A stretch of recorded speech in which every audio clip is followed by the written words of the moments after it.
language as we practice it this afternoon in this room is an uncompleted enterprise, that language wants to be visual. It is in transition.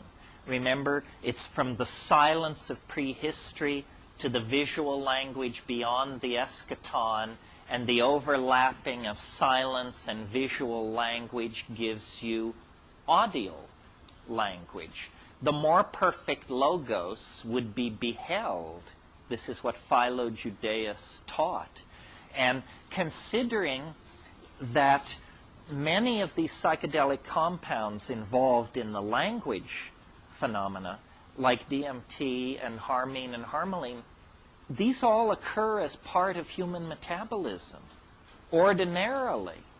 And I think that it's possible that we are on the cusp of an evolutionary transformation of language having to do with an actual change in our physique, in our genetic output. Because why is it that monoamine oxidase inhibiting compounds like harmaline, specifically 5-methoxy-tetrahydroharmalan, occurs in the pineal gland, and is the pineal gland has always been thought of as somehow connected to the soul. It was the seat of the soul for Descartes.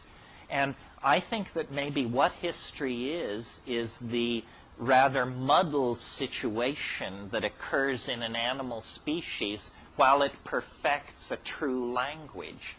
And that we're not there yet, folks, because a true language is beheld. I think that the real nub of what we're trying to get at here is that the world is mental in some way that we do not yet understand, but that which we're edging toward understanding. And the world is made of language. I can't say that enough. And so whenever we get into these discussions about reality or effects in space and time, we are operating outside this assumption that the world is made of language. If the world is made of language, it's very hard to figure out just where the edge of it is. I mean, do we really need to believe in the existence of distant galaxies like NGC 245 if, in fact, the world is being produced in the human cerebellum as a phenomenon of language? What exactly is the ontological status of these distant parts of the universe that register only as the faint tracings on our instruments, then interpreted through the fishy fiat of a bunch of stacked up theories and formulas? I mean, did you know that the entire universe of radio telescopy, radio telescopes were invented around 1950. They've been used to build up our entire picture of the universe. Did you know that if you took all the energy that has fallen on all the radio telescopes on this planet since the invention of radio telescopy, that it would be less energy than is generated by a cigarette ash falling a distance of 2 feet? So that's where your data sample is coming from, that you've built up this model of exploding galaxies and colliding quasars and mega this and mega that. I mean, it's pretty flimsy stuff, folks, compared to the meat of the moment in which we find ourselves. Now, magical philosophies, which have about 50 to 100,000 years under their belt, as opposed to science, which goes back to the Renaissance, magical philosophies have always claimed that the world is made of language, that the world is a thing of words. And if you know these words, you can take it apart and put it together any old way you wish. Our entire Western religious tradition begins with the incredibly cryptic statement, In principio et verbum et verbo caro factum est. It's fairly obscure even in English. In the beginning was the Word, and the Word was made flesh. What is this making the Word into flesh? And does it not imply then that eventually the flesh will become Word? As I descend into mental disintegration and madness, I become more and more convinced that reality is more like a novel than a series of integrated tensor equations of the third degree, which is what physics would have us believe. The world is like a novel. It's a novel in which you are a character. And there's dramatic tension, plot, resolution, tragedy, nobility, betrayal, the whole gamut of emotions and human possibilities. And what we tend to do is always to marginalize first our own experience and then all human experience. So our model of reality is that the universe is a zillion somethings that direction and a trillion somethings that direction. We are tiny and insignificant. Our star is typical. Our galaxy is typical. Everything is utterly humdrum. And there's nothing going on here at all. Well, this is an incredibly dreary and disempowering model of reality. I would rather believe that if, in fact, what the universe is a novelty-producing and conserving engine, and if we define novelty as density of connectedness, then guess what? The human neocortex becomes the center of the cosmic drama, because the human neocortex is the most densely ramified and connected material object known to exist in the universe. So after 1,000 years of human marginalization, suddenly through the injection of science, there is permission to believe that the cosmic drama really is about us, that we really do carry the load in this play, that this is a play about the career and preservation of novelty and complexity, and thus we are central actors in that drama. And hence, if something were to happen to us and our enterprise, the universe would be vastly impoverished by that loss. Well, now we're on the brink of decoding the human genome, and we will use computers to do this because we're going to have to keep absolute track of millions of units, of strings of characters. But the end result of this, I think, is that the flesh will be made word, and that we are textualizing our reality. And this may be what all these French people are screaming about that we can't understand, the so-called deconstructionists, because they keep saying reality, it should be dealt with as a text. If you don't treat it as a text, you will entirely miss the point of it. Well, I've been thinking about this for a while, and first of all, my life is very strange, because when I hit the mushroom at La Chirera in 1971, Interpol was looking for me. I had a price on my head. I had no money. I had blown my college education. I had no job skills. I had nothing. And that is, of course, as all folklorists know, the precondition for exaltation. If you're not poor and humble, I mean, what's the point, you know? So I was poor and humble, and then I got crossed up with this mushroom, and immediately life became art. Life became freakishly ordered, and plot elements began to unfold. And I have in my mind a picture of the curve of my mission, if you want to call it that. And weirdly enough, reality has not yet departed from the curve. Now, the curve is getting steeper and steeper, and at some point, surely, reality and the curve will depart. Otherwise, decency forbids that I carry that thought further. But you do see what I mean, I think. And all of us are beginning to take textual control of our lives and be able to write the plot. You see, if what we're embedded in is a novel, or some work of art like a novel, then what you want to do is figure out who in the novel you are. I mean, if your name is Joe Blow, is the name of this novel The Lives and Worlds of Joe Blow? Or do you get to draw a bath for someone on page 230 and never be seen again? Now, as a character, the more conscious you become, the more you have free will within the context of the plot.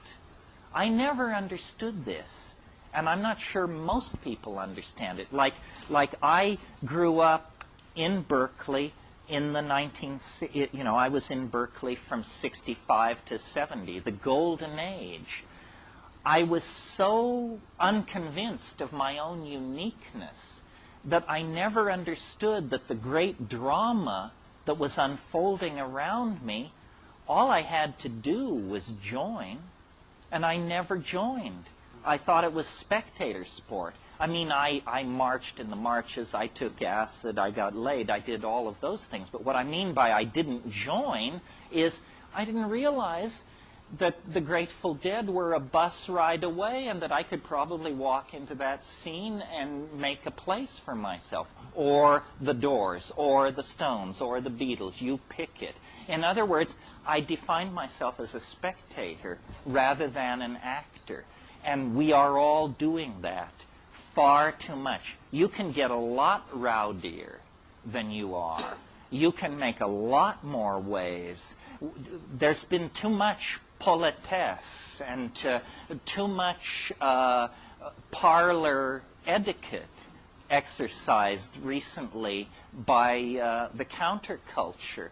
It's perfectly all right to mix things up. It's perfectly all right to try and accelerate the plot. This will move your character nearer and nearer to the center of the action. And people have asked me then, is the goal to make yourself the novel about you? Is the goal to make the novel about yourself? I don't think so. The goal is to become the author of the novel. Then you can write any damn ending you want for your character or any other. And this becoming the author is this psychedelic detachment. And suddenly you go from being a chessman on the board to the chess master looking at the board. It's empowering. It's self-control. Now, people who don't know this are like made of denser stuff than the rest of us. You can just part them like wheat and move through them because they have no sense of the nature of the game. They are still embedded in the old Newtonian paradigm and are completely powerless to control their own lives. That's what happens to you in the Newtonian game. All the power flows to, I don't know, the White House, the UN, Madison Avenue. It's not clear, but it certainly doesn't reside with you. More and more, I think we need to decondition. That's what I mean by following the plot as written. If you never decondition, you're just a character in somebody else's story. But if you decondition, you can begin to move your life the way you want. And miracles happen. Miracles do happen. They happen even to ordinary people in the realm of falling in love, because there's something about where the genes go that is very compelling to the universal logos that's watching over us all. So, you know, the stable boy can marry the princess if his heart is pure and the winds of the logos are at his back. That's why we love those fairy tales of the stable boy who inherits the kingdom, because we sense that as our story. The question is, how can you bring back the psychedelic experience? Or what can you bring? I know of two techniques, neither very satisfying, both in combination, moderately effective, but crude. The first is a voice-operated tape recorder. They sell these for a couple of $100. I've produced some amazing tapes with these. I have one voice-activated tape where you hear me clear my throat 200 times in the course of an evening. Because each time I would clear my throat, halfway through the throat clearing, it's voice-activated, the tape recorder. So it would catch the last half of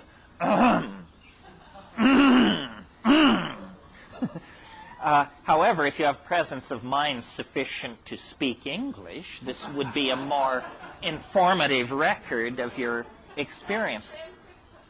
Yeah.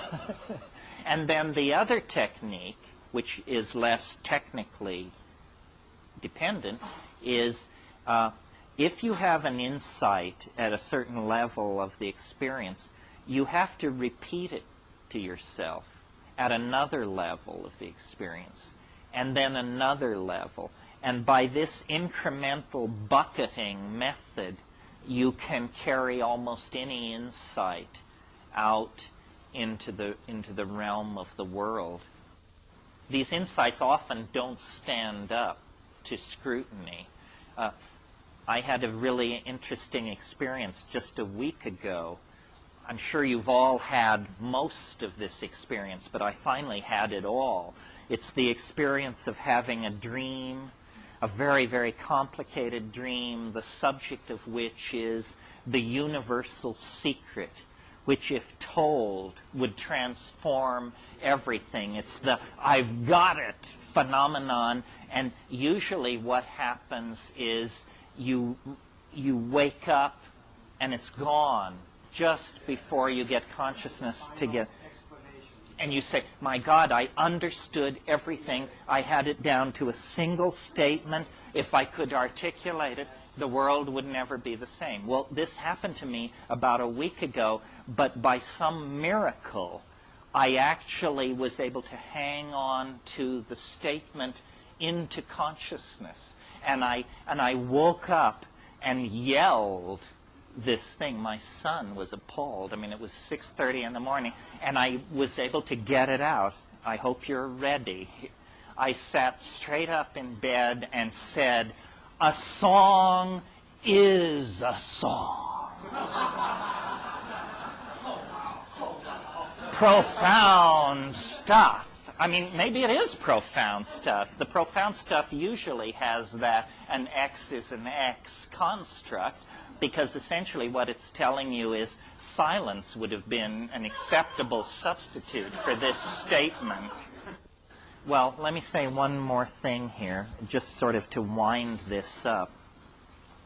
The metaphor that makes sense for what we're going through, because it gets the biology of it, it gets the drama of it, it gets the risk of it, it gets the fun and the joy of it, is the metaphor of birth. We are about to decamp from three-dimensional space and time. Yes, the earth is the cradle of mankind, but you can't live in the cradle forever. And we're not in this cradle alone. We are squashing and trampling on hundreds of other species that have as much right to be here as we are. So through technology, which means pharmacology, art, and the engineering sciences, we are trying to find a doorway into a new world for the spirit. And it is going to come out of human machine interfacing, pharmacological redesign of the human brain-mind system, down possibly digitalizing and downloading into the microphysical realm. We don't know. I mean, if it makes your hair stand on end to think of being downloaded into the digital realm, there was once a fish who had a great deal of doubts about this plan to conquer the land and tried to urge everyone to think again that no good could possibly come of it. But in fact, the forward thrust of evolution is toward higher dimensions, greater complexity, more information, greater connectedness, and a deeper and deeper sense of the all-pervasiveness of love and meaning. That's what it's really about. All these disparate physical elements come to nothing if they don't add up to more than the sum of their parts. And the more than the sum of their parts is this transcendental element which we call love. That is the part of the eschaton that has never left us, that accompanied us across the African grassland and into history. I mean, granted, bloodied and battered by the experiences of sexism and racism and so forth, but never lost as an ideal, never lost as a guiding light and an experience. And I really think that when we dissolve all the boundaries, this is what we will discover, is an unconditional caring, an unconditional affection that flows through all life and all matter and gives it meaning. And you don't have to wait for the end of the world to get this news. You can just short-circuit the collective march toward that realization by accelerating your own microcosm of spirituality through the use of these hallucinogens. They are the doorways that the Gaian mind has installed in the historical process to let anybody out anytime they want to, provided they have the courage to turn the knob and walk through the door. Thank you very, very much. Thanks.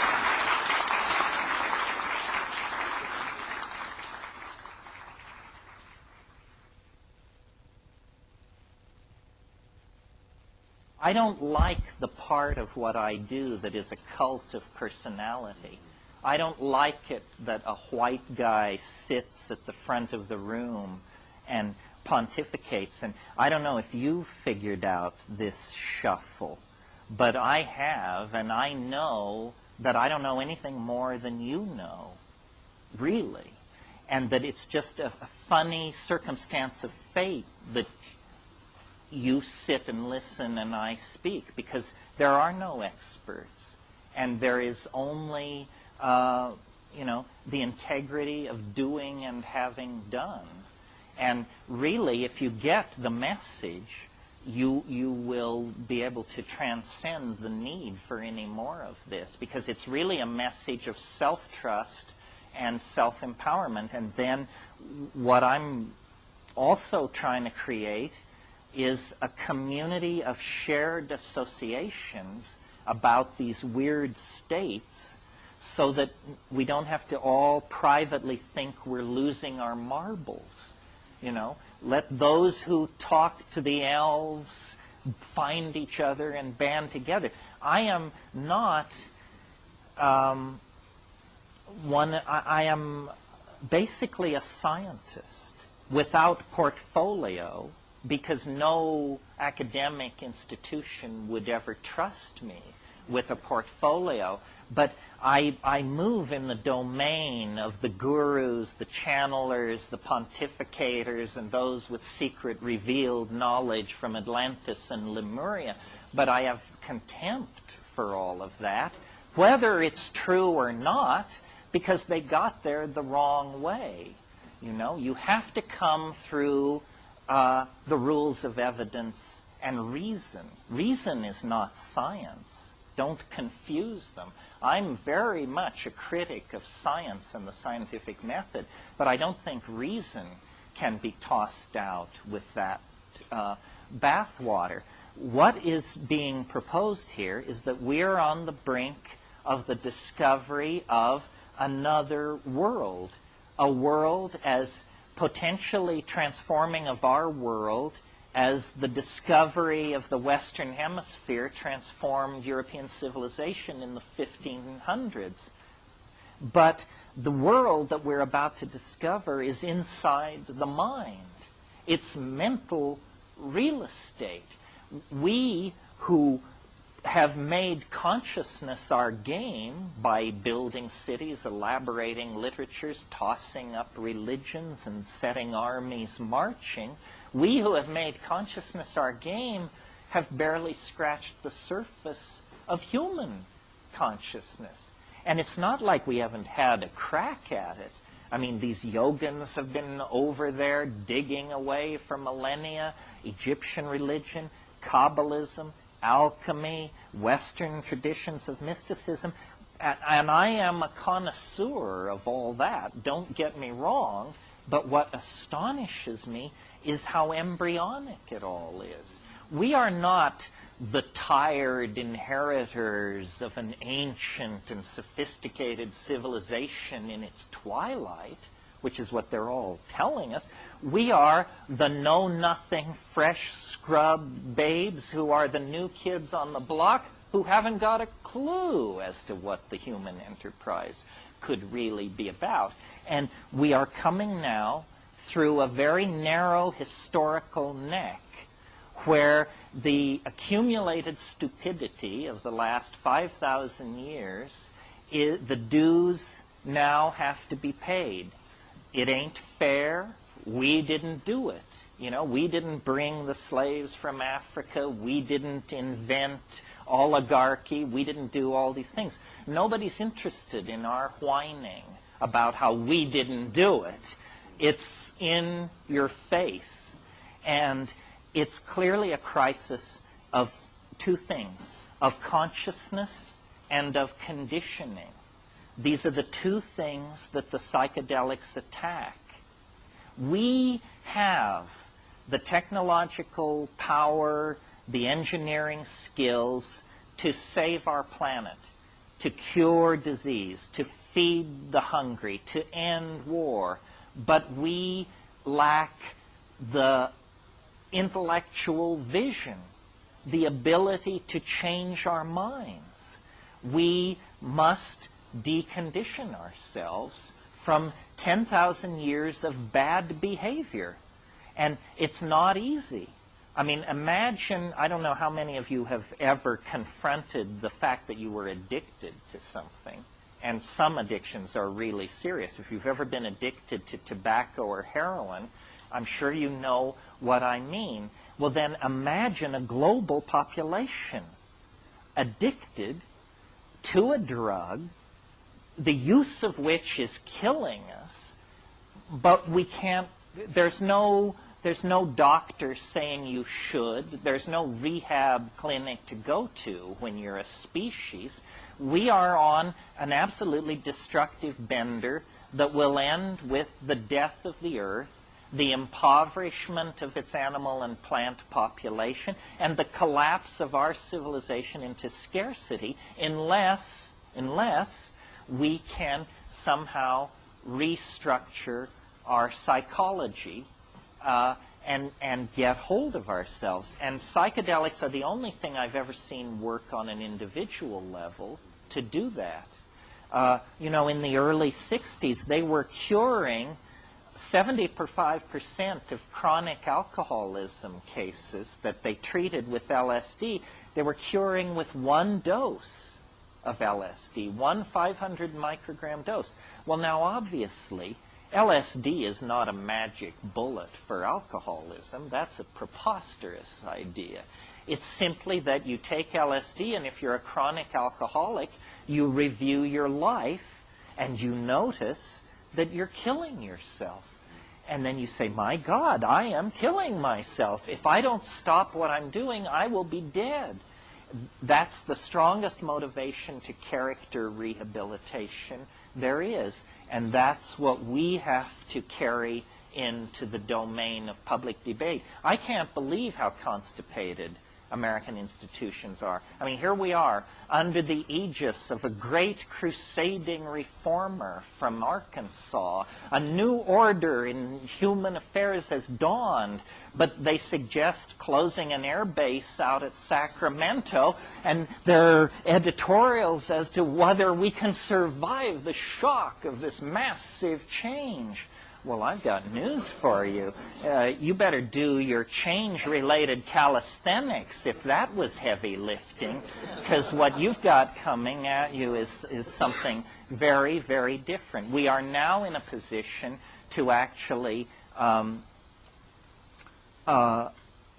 make something of ourselves, extend the design process to human destiny, and produce something that will redeem 10,000 years of pogroms and migrations and attempted genocides and pointless wars and stupid religions that make people hate themselves and all the rest of it.